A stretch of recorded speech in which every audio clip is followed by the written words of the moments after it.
Bonjour à toutes et à tous, bienvenue dans Atari, l'émission débat de Criticat pour une émission consacrée à Eternal Daughter, le nouveau film de Joanna Hogg.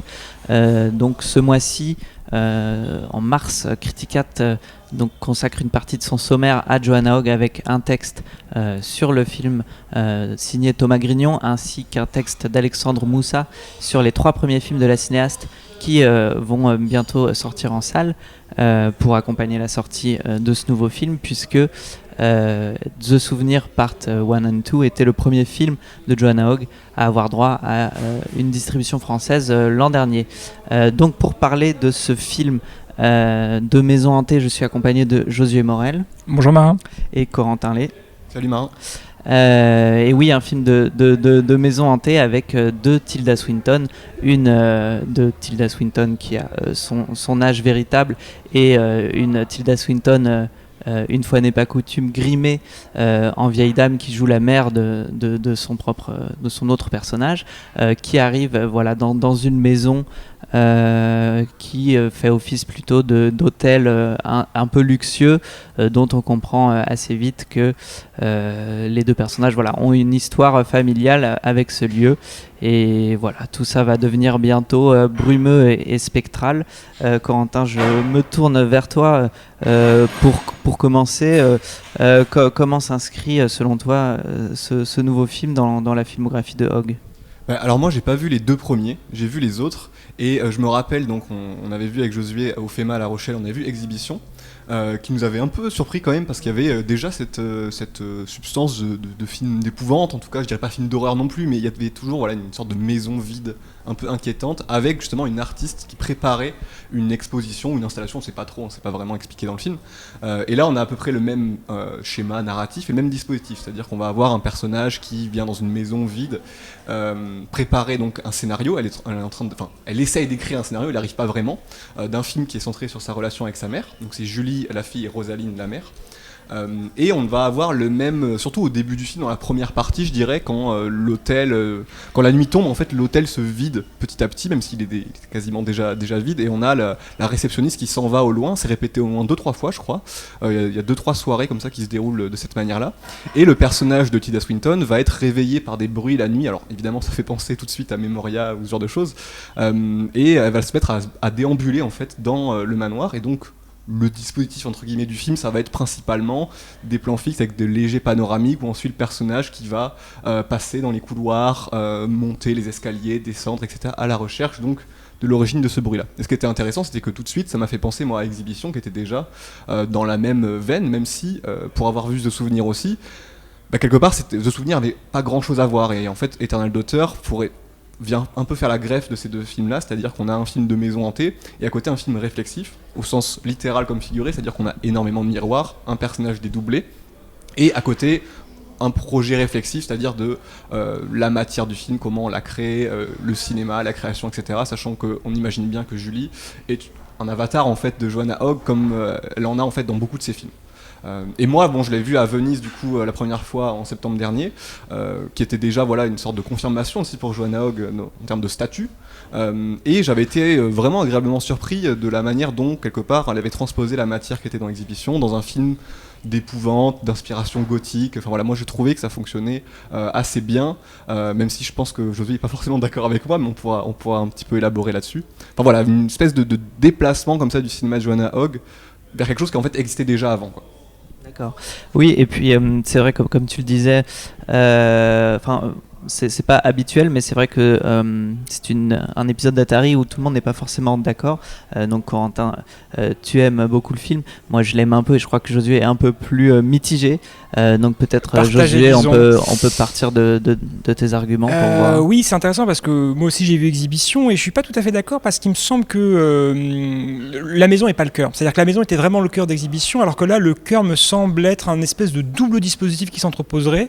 Et à vrai dire, qui pendant une partie du film serait commun un peu aux 2 aspirations que viserait un peu le film. C'est-à-dire que la grande attraction, vraiment, c'est cette idée de faire des chants contre chants entre Tilda et Swinton, pour dire des choses ainsi. C'est-à-dire que d'un plan à l'autre, l'actrice se dédouble. Et il faut le dire, alors là, un peu les précautions d'usage sur les spoilers ou que sais-je, mais il y aurait une forme non pas de twist, mais en tout cas de secrets très rapidement inventés durant le film, c'est-à-dire que en fait, la mère du personnage principal est déjà morte et qu'en fait on est dans une configuration qui serait pas très éloignée de celle de Sixième Sens de M. Night Shyamalan, même si narrativement c'est un peu différent, puisqu'on n'a pas un personnage qui se ment à lui-même et qui ne se rendrait pas compte qu'il est mort, mais on aurait plutôt un personnage qui projetterait son double spectral, c'est-à-dire le personnage donc, de Julie, si je ne me trompe pas, qui projette sa mère. Mais dans les faits, ça produit à peu près la même chose, c'est-à-dire que moi je trouve ça vraiment passionnant comme horizon de mise en scène, parce que généralement quand on essaye de mettre en scène, du moins quand on le fait un petit peu avec intelligence, l'intériorité d'un personnage, en fait on va toujours chercher quelque part à objectifier sa subjectivité en l'inscrivant dans l'espace, dans la composition, par le montage. Or là précisément, dans un cadre comme Ce Nul éternel d'auteur ou de Sixième Sens, ça implique de mettre presque en concurrence une subjectivité objectifiée dans un monde qui ne s'accorde pas à ce regard-là. C'est-à-dire que le personnage de Lee imagine qu'elle est avec sa mère et elle est dans un monde où sa mère n'existe pas. Et donc ça va produire de la friction, de l'entrechoc et par essence du champ contre champ. C'est-à-dire il y aurait quand même une forme de manière de scinder vraiment. Le champ contre champ ne met pas seulement en regard Tilda Swinton et Tilda Swinton, mais met en regard deux conceptions du monde qui sont quelque part antinomiques, c'est-à-dire une conception où la mère est morte et du moins une conception où le personnage de Julie arpente réellement les lieux et une autre où il y aurait en fait ce double spectral que serait sa mère. Et en fait je trouve que par endroits ça produit des choses. Exemplairement, je trouve que ça c'est très fort. Alors moi j'ai des réserves sur le début, notamment la manière dont on voit les personnages arriver vers le manoir avec un taxi qui ferait la brume. Il y a un plan assez beau d'ailleurs mais très fugace où on voit les phares comme ça à travers la brume, mais en même temps on voit que le taxi est un peu filmé sous tous les angles et que l'horizon de cette scène-là, de cette scène d'introduction, c'est vraiment de fixer une forme d'ambiance gothique, ce dont parle d'ailleurs Thomas Grignon dans son texte. Et là, je trouve qu'il y aurait peut-être quelque chose dans l'articulation entre le principe du film et le genre qui prend pas vraiment. C'est-à-dire que moi, je trouve que ça produit par endroits. Donc, je lisais des choses, par exemple, l'entrée de la mère dans le manoir, c'est super parce qu'en fait, on voit que la mère est à moitié. On la voit pas marcher en fait. Voilà. Par exemple. Elle est mobilité réduite, disons qu'elle est très rapidement essoufflée, fatiguée. Donc déjà, le simple fait qu'elle s'extrait de ce taxi, on voit l'ombre du personnage de Swinton. Et en fait, le plan d'après, la mère est déjà dans le hall et on voit qu'il manque un plan précisément, laissé hors champ, c'est-à-dire comment elle a pu se déplacer jusque-là. En plus, on voit qu'il y a quasiment personne dans cet hôtel. Donc en fait, on comprend très bien qu'il y a un truc qui prend pas tout à fait. Et sur cet endroit-là, il y a pas mal de plans, notamment par l'entremise des miroirs, où cette idée comme ça de mettre en concurrence deux régimes de réalité fonctionne plutôt bien. Mais au bout d'un moment, et j'en parlais un peu avec Marin au moment de préparer cette émission, il y a quand même un problème. C'est que Joanna Hogg triche. Il y a un ou deux plans qui vont contrevenir à cette logique intrinsèque de, en fin de compte, il y aurait deux concurrences de vision du monde. Et pourquoi elle triche ? Parce qu'il y a un autre dispositif dans le film qui finit par prendre le pas, c'est-à-dire, et là je pense, qui n'est pas si fructueux que ça, c'est que je crois que Joanna Hogg a un peu la naïveté quand même de se dire que filmer Tilda Swinton face à Tilda Swinton, c'est un spectacle en soi fascinant. Et il y aurait quelque chose qui serait de l'ordre presque du protocole expérimental, c'est-à-dire, c'est un truc qui n'est pas nouveau, qui a été beaucoup fait dans l'histoire du cinéma, mais cette idée qu'un acteur va jouer plusieurs rôles. Elle jouait déjà plusieurs rôles dans Okja d'ailleurs, oui, c'était des sœurs jumelles. Exactement, enfin voilà, il y a un certain nombre de, même dans l'histoire du cinéma, évidemment c'est pas quelque chose de nouveau, mais ça reste toujours en fait un principe expérimental. Qu'est-ce que ça fait si un acteur est dans le même plan, Fantomas, avec Jean-Marie faisait ça quelque part. Il y avait une logique, un sous-basement vaguement expérimental. Et je crois qu'en fait, à un moment, elle a un peu la naïveté de croire que c'est un spectacle fascinant en soi et qu'elle se laisse un peu manger par la fascination qu'elle a pour son actrice. Et je trouve qu'à cet endroit-là, sur le genre, il y a quand même ce truc pour que le film tienne, pour qu'il y ait quand même un semblant de mystère et qu'on avance, elle est obligée d'introduire des éléments dissonants. Elle est obligée, pardon pour le jeu de mots un peu facile, mais elle est obligée de faire genre.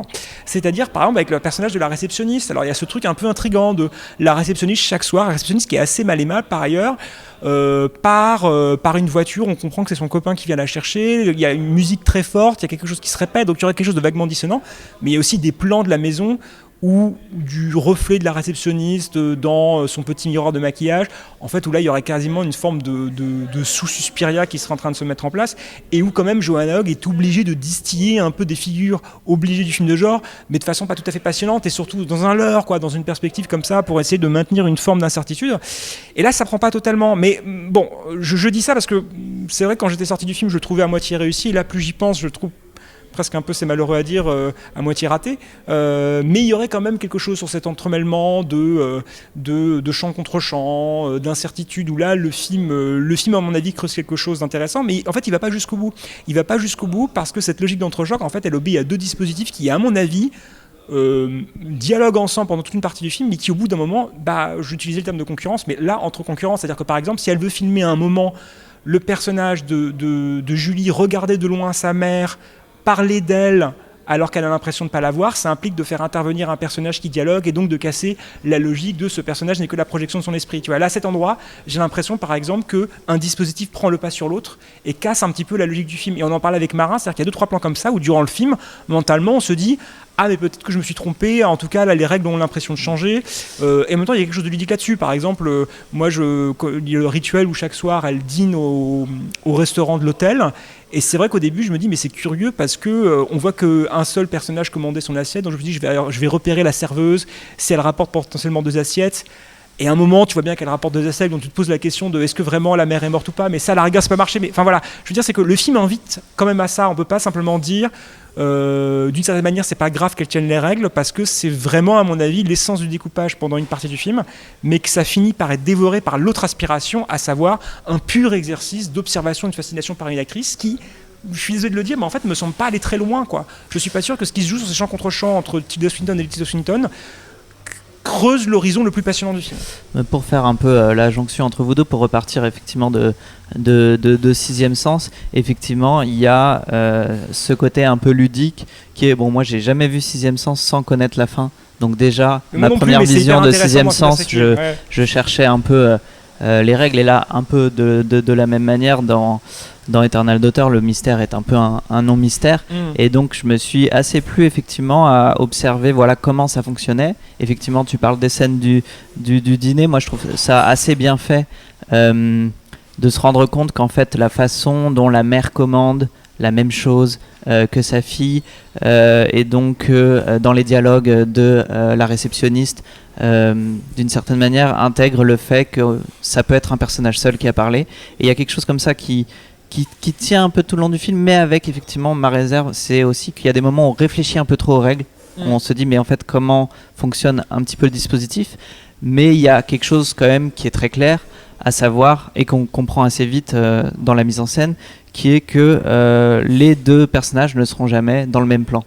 Et il y a seulement 2 exceptions à ça, puisque toi, le moment où, selon toi, Hogg rompt un peu avec les règles, c'est lorsque... Le plan du miroir, moi, ça me pose aucun problème, je le trouve assez passionnant. Oui, toi, tu dis qu'elle triche quand quand Julie regarde sa mère discuter avec quelqu'un. Voilà. Mais en tout cas, sur la question du champ contre champ, effectivement, Tilda s'adresse toujours à Swinton, et c'est toujours découpé de plein de manières différentes, et il y a 2 exceptions effectivement, qui est le premier, un miroir, donc on l'accepte quelque part, le miroir permet toujours un petit peu de tricher, voilà, c'est le Joker, si on reste sur cette idée des règles de la triche, sur les apparitions, et la deuxième triche en fait n'en est pas vraiment une, puisque c'est la scène de l'anniversaire à la fin, le dîner, où enfin il y a un plan de profil, parfaitement de profil, où les 2 apparaissent, mais avec ce petit hic, qui a quand même un surcadrage très fort des vitres derrière elle, donc qui les sépare. Et puis moi, j'étais un peu déçu quand même quand est apparu ce plan. Je me suis dit, ah mince, pourquoi elle triche là? Et en fait, c'est le même plan qui sera utilisé quelques minutes plus tard dans le montage pour faire définitivement disparaître la mère. Mais c'est vrai que par rapport à ce que tu dis, je sais pas si la fascination pour les actrices, pour l'actrice plutôt, je me suis fait avoir, et finalement le cœur du film, je te trouve un peu dur avec la maison. Pour moi, il y a quand même quelque chose d'assez fort dans ce côté réminiscence de la Hammer, voilà, ce brouillard terrible, et l'intérieur de la maison, qui est, ce que j'aime bien, c'est que c'est une maison gothique, mais c'est aussi un hôtel pour riches, et quelque part on se sert un peu des 2 éléments. Enfin, il y a des choses techniquement liées à l'hôtel, que sont par exemple toutes les sorties de secours qui font des petites lumières vertes inquiétantes, les rapports avec la projectionniste, l'espèce de gardien de nuit qui, moi je me suis demandé la moitié du film si lui aussi n'était pas un fantôme. Par la perte de sa femme, voilà, exactement. Mais à la rigueur, si le gardien de nuit ne réapparaissait pas à la toute fin, alors qu'il est acté que la mère a disparu, qu'il venait la voir, toquer à sa porte, à la rigueur ça pourrait fonctionner. Là, sur ce personnage, je m'interroge un peu, je suis d'accord, mais ce que j'ai préféré dans le film finalement, c'était moins les champs contre champs sur Tilda Swinton, quoique ça permet effectivement d'explorer 2 phases de son jeu, et par exemple les moments où Julie fond en larmes, Je crois pas avoir vu ça avant chez Tilda Swinton, qui est Mm. plutôt une actrice très très froide qui n'a pas tellement de diffusion comme ça de sentiments, mais c'est plus les moments de déambulation de Julie seule à la recherche des sons dans l'hôtel qui, moi, m'ont marqué avec beaucoup d'effets d'angles curieux et de choses très simples. Moi, je trouve que le film fonctionne beaucoup sur des petits détails assez géniaux, et je peux prendre 2 exemples. Il y a des plans fixes, en fait, qui semblent être vraiment extrêmement bien positionnés pour qu'un effet apparaisse plus tard dans le plan. C'est-à-dire qu'on voit un plan assez simple, et puis par un déplacement, il va se passer quelque chose. Par exemple, c'est un plan sur une porte avec un décor sculpté, et puis Tilda Swinton va l'ouvrir, et ça va faire que la Gorgogne va d'un coup regarder directement dans la caméra. Ou plus tard, alors que Julie aura récupéré des clés à la réception, elle va monter dans l'escalier, et en fait le plan qui était un plan large va devenir à la fin un gros plan sur les clés, voilà, un peu à la manière, ça me fait penser un peu au Secret derrière la porte de Lang. Mais voilà, il y a plein de petits jeux de mystère au fond assez ludiques qui font que je trouve qu'elle pour un film un peu de genre quand même si le film n'est pas proprement horrifique, enfin il joue un peu entre les lignes, pour un film voilà, produit par un 24 avec une idée de genre, elle se moque pas de nous quand même, elle joue quand même le jeu, il y a quelque chose d'assez elle accepte tout à fait, voilà, moi ça m'a semblé presque ressembler à un film de commande quelque part, de voilà, c'est un film de maison hantée qui ne sera, elle a rien à, il n'y a pas de discours sur le monde, il n'y a rien d'élevé entre guillemets. Non mais moi, ça m'a plu en tout cas à ce niveau-là. Moi je pense que c'est possible aussi de faire fausse route avec le film en partant du principe que ça va être un film d'horreur. Tu vois, c'est-à-dire que évidemment que le film joue de cette ambiguïté-là au début surtout, mais très vite on se rend compte surtout qu'il n'y a pas vraiment de suspense sur la véritable nature de ce second personnage dès le début, c'est-à-dire qu'elle est à l'arrière de la voiture, on dirait qu'elle est déjà morte en fait. Elle bouge pas, elle est blafarde, elle est vraiment blanche, c'est presque un corbillard quelque part. Et il y a un détail aussi qu'il faut garder en tête, je crois que c'est évoqué dans pas mal de dialogues, c'est que le manoir est une maison de famille. Donc dans cette maison de famille, il y a plein de souvenirs, alors sans faire de mauvais jeu de mots, sur du coup la vie de sa mère qui venait en vacances, j'imagine, dans ce grand manoir. Bon, Joannog est visiblement issu d'une famille bourgeoise, et donc quelque part, cet hôtel-là, c'est pas non plus un lieu complètement étranger. Voilà, c'est un lieu qui peut être familier pour les personnages, et donc du coup en fait le sujet du film c'est peut-être moins la question du fantôme, est-ce que c'est un fantôme ou pas. En fait très vite on se rend compte que de toute façon c'est pas l'enjeu. C'est une maison hantée par des souvenirs familiaux, voilà. En fait. Mais oui, mais en fait c'est ça justement, c'est pour ça. C'est pour ça que c'est ça le problème en fait, de certaine manière, c'est on n'aurait pas le personnage de Tilda Swinton qui s'inscrirait dans un milieu, c'est même le lieu est un lieu immatériel qui serait le lieu de la mémoire, de l'évanescence, et c'est ça en fait mon problème avec le film, c'est-à-dire que sur le côté l'horizon de genre qu'elle creuse quand même un petit peu, tu vois ça, elle fait quand même un moment infime à la sixième sens. En fait, ce qu'elle en tire, c'est pas passionnant non plus, c'est-à-dire par exemple c'est des inserts sur un sac en plastique blanc sur lequel on donne un petit coup de pied, tu vois, ou alors c'est l'espèce d'étrangeté un peu forcée autour de la réceptionniste. C'est là en fait que ça me pose un petit peu problème, c'est-à-dire que elle est obligée quelque part, c'est là où c'est peut-être la légère différence entre nous, c'est-à-dire que pour moi vraiment elle construit le film autour de son actrice, ce qui n'est pas forcément un mal, mais c'est que dans cette construction-là il y a une relative artificialité, et ce que tu dis sur le lieu, c'est là, je trouve ça intéressant parce que pour moi là on se rejoint, c'est qu'en effet en fait le lieu est avant tout une espèce de projection mentale par les dialogues, par les souvenirs, etc., et c'est pas forcément la matérialité même du lieu qui la passionne, tu vois. Je pense qu'en fait elle a choisi le film d'abord pour son actrice avant le lieu d'une certaine manière, et pour un film de maison hantée c'est peut-être une limite, c'est-à-dire que moi d'ailleurs sur le dispositif de chant contre chant et la manière dont on l'agence, une piste fantastique à en parler, c'est-à-dire qu'il y aurait une piste surnaturelle ou une piste réelle, c'est-à-dire soit elle est en train de vivre une espèce de thérapie de deuil bizarre, soit au contraire elle est en train de dialoguer avec le fantôme de sa mère, elle se rend pas vraiment compte qu'elle est morte. D'une certaine manière ça passe aussi par des chants contre chants, etc. Ça passe moins exactement par l'exploration des aspérités de la maison, et c'est ça ma limite, c'est-à-dire que sur l'horizon pur de genre, je trouve que le film est un peu maigre par endroits. Oui, Exhibition était beaucoup plus centré sur la maison ou la configuration de la maison, et c'était même des jeux avec le bruit, les grincements des portes, lumière, etc. Voilà. Là, c'est vrai qu'on est dans une logique plus de cinéma expressionniste, en fait, de projection mentale du décor comme projection mentale de l'intériorité d'un personnage. On l'a beaucoup avec ces espèces d'escaliers en spirale, là où on a beaucoup de plongées ou de contre-plongées, et c'est pour ça que tu parlais d'angle un petit peu décentriste, parce que le personnage est lui-même pas vraiment dans le réel, en fait. Mais c'était quelque chose qui était déjà à l'œuvre, en fait, dans Souvenir. quand il y avait, alors il me semble que c'est au début de la partie 2, donc on a le personnage qui monte un film en fait sur la perte donc de son premier amour, on va dire ça comme ça. Donc là le projet est relativement similaire même si la relation n'est pas la même.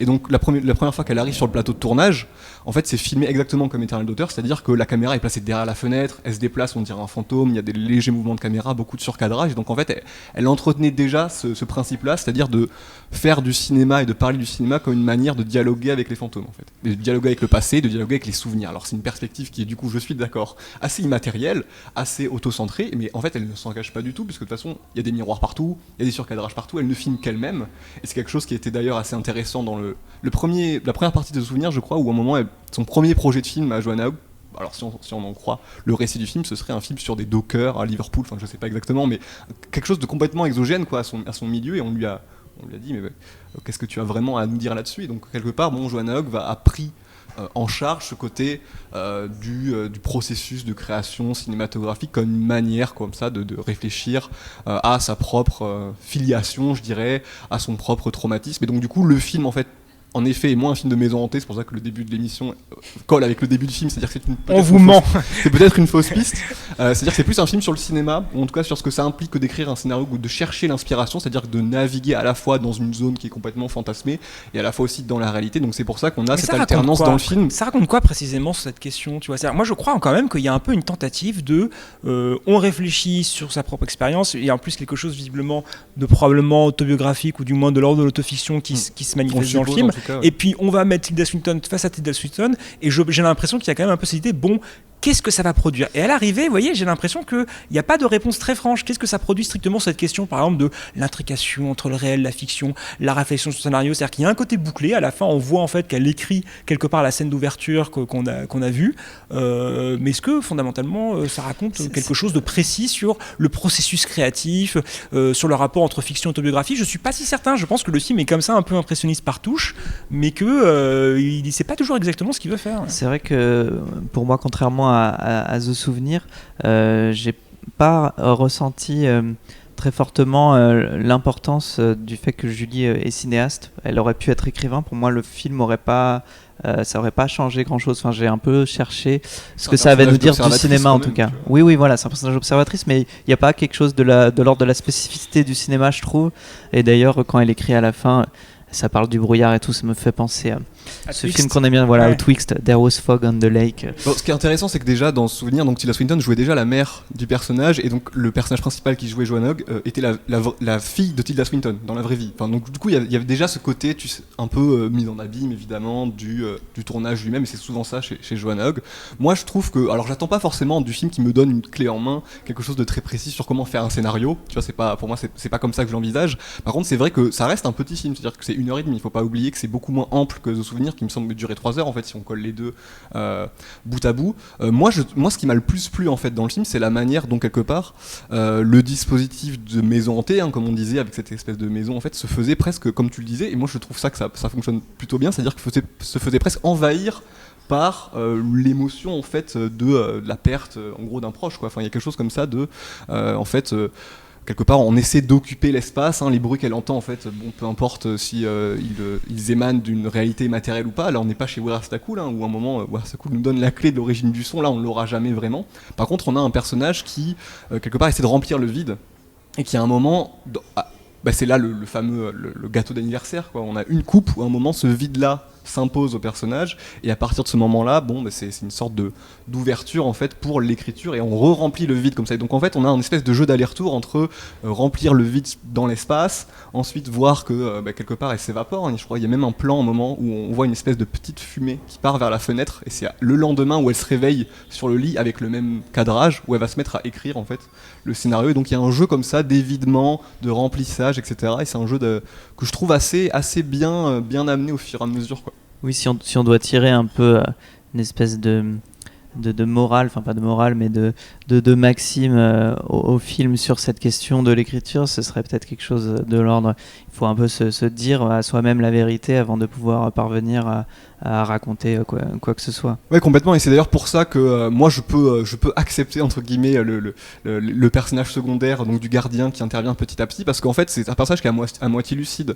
C'est-à-dire que de temps en temps elle va avoir des moments de lucidité, c'est-à-dire que typiquement quand on voit donc la mère qui discute avec le gardien, en fait, Tilda Swinton jeune, entre guillemets, n'apparaît pas dans le plan, et c'est elle qui devient le fantôme, quelque part, qui hante les portes, puisqu'elle est en train d'ouvrir la porte, elle regarde, elle ne dit rien, et quelque part, il y a une sorte de jeu comme ça, de transfert entre les deux, donc moi j'avais peur, en fait, en voyant le film, et en comprenant assez vite quel était le projet, que ça allait être un portrait psychologique assez lourd. En fait, c'est très simple en fait ce qu'il nous dit. Et là, je suis d'accord que peut-être que ça n'est pas assez, dense au niveau de ce que ça implique au niveau de la création cinématographique, mais au moins le film ne verse pas non plus complètement dans un versant psychologisant, qui n'était plus le cas de Souvenirs, qui moi du coup, surtout dans un film un peu, je trouve un film assez passionnant, mais quand même épuisant effectivement sur l'intrication à l'intérieur de l'esprit du personnage, quoi. Ouais, c'est ça, et on avait déjà les deux pôles d'ailleurs que tu décris, hein, c'est-à-dire qu'on avait c'était partie 1, partie 2, les deux films les en miroir, et au milieu il y a la mort donc, de son premier copain en fait, qui vient marquer la scission des deux films, et donc les films se répondaient. On avait la première partie qui était peut-être la moins convaincante, parce que c'était la plus, disons, dans l'émulation. Celle qui ressemblait le plus à un film un peu plus classique aussi, c'était vraiment une histoire d'amour. Après, il y avait le deuxième film qui montrait comment le premier film avait été fait pratiquement. Ouais, c'est ça, et donc l'étroitesse du film, je dirais, parce que c'est un huis clos, mais qui dure aussi peu de temps, et qui n'a pas de grandes, comme tu dis, de grandes maximes, en fait, hein. Il n'y en a pas vraiment à la fin du film. Un portail s'ouvre, la voiture part au loin, et le film recommence quelque part, parce qu'on recommence à écrire le film. Au moins, ça annonce, enfin, j'espère, hein, je fais pas un pari sur l'avenir, mais Joanna Hogg va avoir forcément est mise en lumière de plus en plus.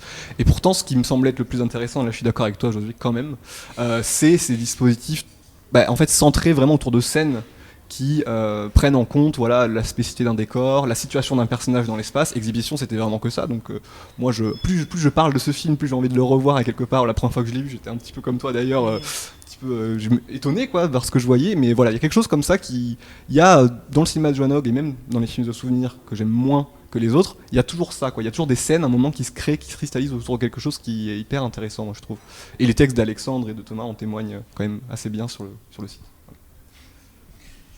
Non, mais je crois qu'on peut s'arrêter là. Merci Josué, merci Corentin, merci Étienne derrière la caméra, et merci au Ciné 104 de nous accueillir. On se retrouve le mois prochain pour un nouvel épisode d'Atari.